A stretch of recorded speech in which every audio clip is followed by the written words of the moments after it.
दोस्तों आज 17 नवंबर है और बरसगीर की सदाबहार गुलकारा रूना लैला की सालगिरह है। रूना लैला ऐसी गुलकारा हैं जिन्हें 17 ज़बानों में अपनी आवाज का जादू जगाने का मौका मिला है। चले तफसील से बताते हैं आपको रूना लैला के बारे में।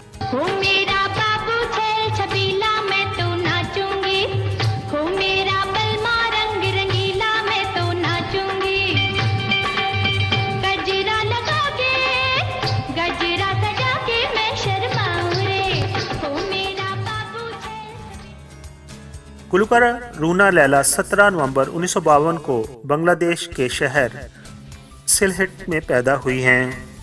आपने अपनी उम्र का इब्तदाई हिस्सा कराची में गुजारा क्योंकि आपके वालिद सैयद मोहम्मद इमदाद अली कराची में गवर्नमेंट मुलाजम थे।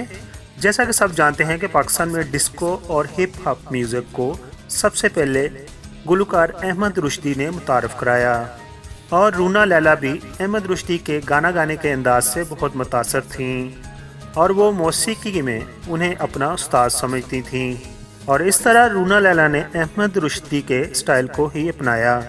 ज़माना तालिबे इल्मी में रूना लैला ने स्कूल में होने वाले मुख्तलिफ गुलकारी के मुकाबलों में हिस्सा लिया और उन्होंने जीता भी। रूना लैला और उनकी बहन ने मौसीकी की बाकायदा तलीम उस्ताद हबीबुद्दीन से सीखी। रूना लैला ने सिर्फ 12 साल की उम्र में अपने फिल्मी कैरियर का आगाज़ किया। आपने सबसे पहले जिस फिल्म के लिए गाना गाया था उस फिल्म का नाम था फिर सुबह हो गई और इसमें उनके साथ जो मौसीकार थे उनका नाम था निशाद। लेकिन दोस्तों बाज़ जगह इंटरनेट पर ये लिखा हुआ मिला है कि उन्होंने जुगनू फिल्म के लिए सबसे पहले गाना गाया था। गुलकारा रूना लैला जब पीटीवी के प्रोग्राम जिसको ज़िया मोइनुद्दीन होस्ट करते थे उसका हिस्सा बनी तो उन्हें मुल्कगीर शोहरत हासिल हुई और लोग उन्हें पहचानने लगे। जब से गया है मेरा बचपन, ना जाने दिल की धड़कन जब मुझसे कहती है क्या, जिसे सुनकर मेरी आंखें गुलाबी होने लगती है, शराबी होने लगती। रूना लैला को बरसगीर की गुलकारा कहा जाता है। वो पाकिस्तान, इंडिया और बांग्लादेश की फिल्म इंडस्ट्री के लिए लातदाद गाने गा चुकी हैं। रूना लैला को ये एजाज़ हासिल है कि उन्होंने 17 से ज़्यादा ज़बानों में गायकी की है। गुलकारा रूना लैला ने 3 दिन में 30 गाने रिकॉर्ड करवाकर वर्ल्ड गिनीज रिकॉर्ड बुक में अपना नाम लिखवाया है। 1982 में आपने एक एल्बम मशहूर म्यूज़िक डायरेक्टर बप्पी लहरी के साथ बनाई। उस एल्बम का नाम था सुपर रोना।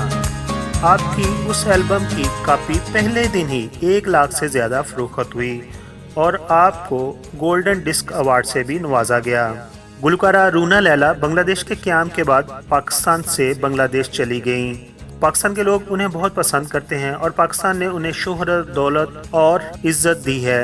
इसका एहसास उन्हें यहाँ से जाने के बाद हुआ। बहुत पछताओगे जब हम नहीं होंगे।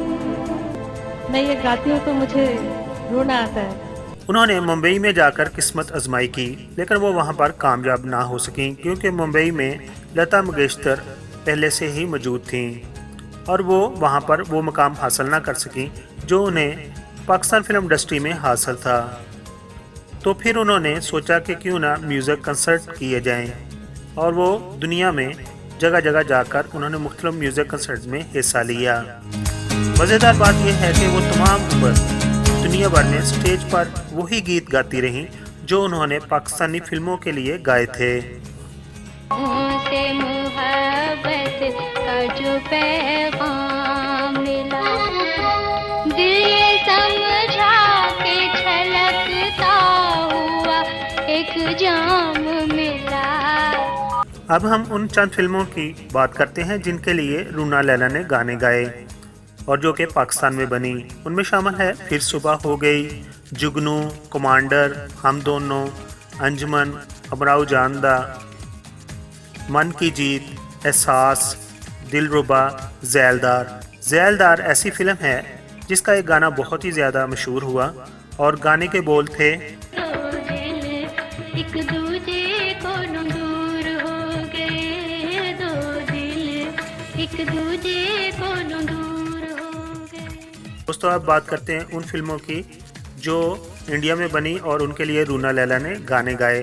उनमें शामिल है एक से बढ़कर एक, यादगार, अग्निपथ, सपनों का मंदिर। अब हम फॉर्मेट के मुताबिक बात करते हैं रूना लैला की अज़दवाजी ज़िंदगी की। तो रूना लैला ने 3 शादियां की थीं। पहली शादी उन्होंने ख्वाजा जुवेद कैसर से की थी। दोस्तों ये भी बताता जाऊं, रूना लैला अपने ज़माने में बहुत ज़्यादा मॉडर्न थीं, यानी कि तिरछे हुए बाल, मुनासिब मेकअप और फैशन के मुताबिक वो लिबास पहनती थीं, लेकिन मशरक़ी हया का दामन उन्होंने कभी हाथ से ना छोड़ा था। मगर रफ्ता रफ्ता वक़्त ने उन्हें बेबाक और फैशनेबल बना दिया और उन्होंने दूसरी शादी एक अंग्रेज़ रॉन डैनियल से कर ली, लेकिन उनसे भी उनकी अलहदगी हो गई। फिर उन्होंने तीसरी शादी मिस्टर आलमगीर से की। आपकी एक बेटी है जिसका नाम है तानी लैला।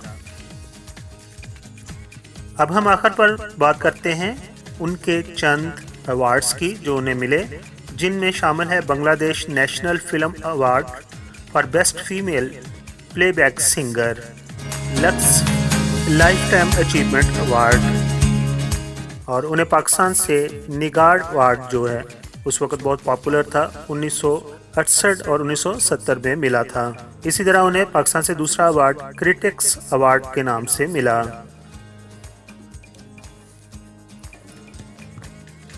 दोस्तों अगर आपको ये बायोग्राफी पसंद आई हो तो प्लीज़ मेरे अपना प्यार दीजिए, अपनी मोहब्बत दीजिए और मेरे चैनल को सब्सक्राइब कीजिए। आप तमाम दोस्तों का बहुत बहुत शुक्रिया। Thank you so much.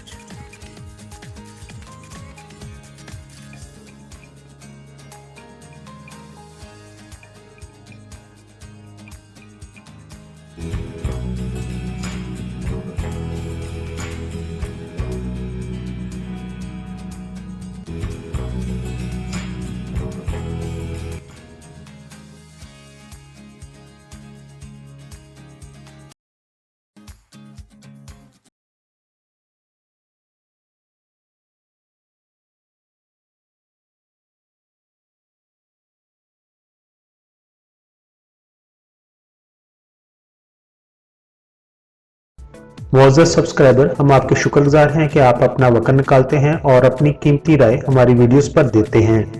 हमारी प्लीज़ ये है कि हम आपके कमेंट्स को अपनी अगली वीडियोस में शामिल करते हैं। दोस्तों अगर आपने हमारा चैनल अभी तक सब्सक्राइब नहीं किया तो प्लीज़ सब्सक्राइब कर दीजिए और हमारे साथ जुड़े रहिए।